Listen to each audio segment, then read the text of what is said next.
Constantine, who was fighting to become emperor, arrived near Rome to fight an army twice the size of his. The night before the battle, he allegedly saw a cross or Cairo sign in the sky with the words, "By this sign, you shall conquer." He ordered his soldiers to paint the cross onto their shields and won the subsequent battle, becoming emperor in the process. He then began to patronize Christianity, leading to its spread from a small persecuted sect to the official religion of the empire by 380.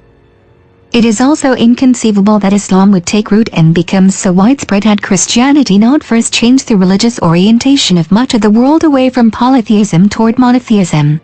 However, the fact that Constantine the Great won the battle to become the Roman emperor was a major event in world history. The base of Byzantine power was Anatolia, rather than Greece itself. Just compare the population of Greece today, around 11 million, to Turkey, around 75 million. Anatolia was the base of Byzantine power in asserting control over the Balkans and parts of Italy and the Middle East.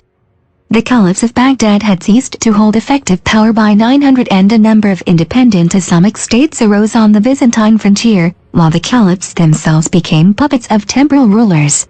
The Seljuks under Sultan Arslan began entering Byzantine territory, which led to a response under the Emperor Romanos IV Diogenes. The two armies met in eastern Anatolia in 1071.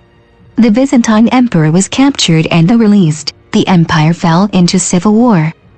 The relatively obscure Second Battle of Tarin was ultimately the most important battle in the Indian subcontinent's history. After conquering much of what is today Pakistan, Muhammad of Kaur came face to face with a large Hindu warrior caste coalition led by Commander Prithviraj Chauhan at Tarin, near Delhi, in 1191, where he was defeated. The next year, he returned with 120,000 men against the Indian 300,000, likely exaggerations. At the Second Battle of Tarin, he used his swift cavalry to break the Hindu forces by charging their center and scaring their elephants, winning decisively and killing their Chauhan. This was a battle that stopped the previously unstoppable Mongol juggernaut and preventing them from advancing further in the Middle East, Africa, and Europe. Mongol armies clashed against a Mamluk force in modern-day Israel in 1260, after destroying Baghdad in 1258.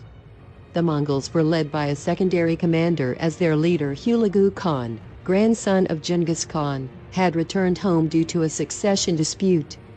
He was aiming to conquer the Levant and Egypt. Both forces had over 20,000 men.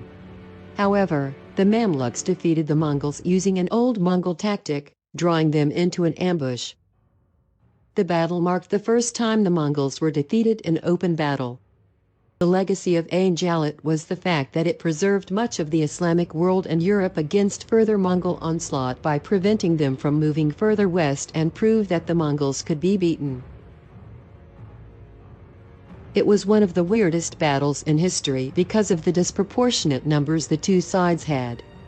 Pizarro ventured deep into the heart of the Inca Empire with only 168 men in 1532, a number so small as to defy belief, especially since it seems like Pizarro's plan was conquest from the beginning.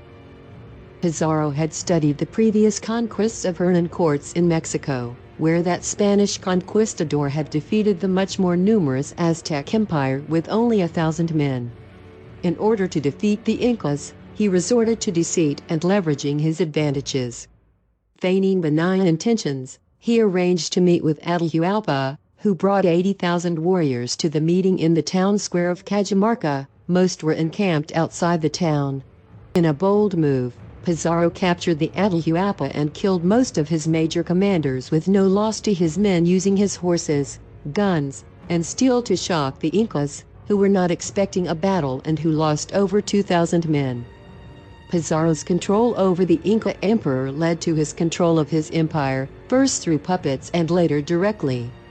The destiny of most of a continent was sealed as a Spanish colony for the next 300 years.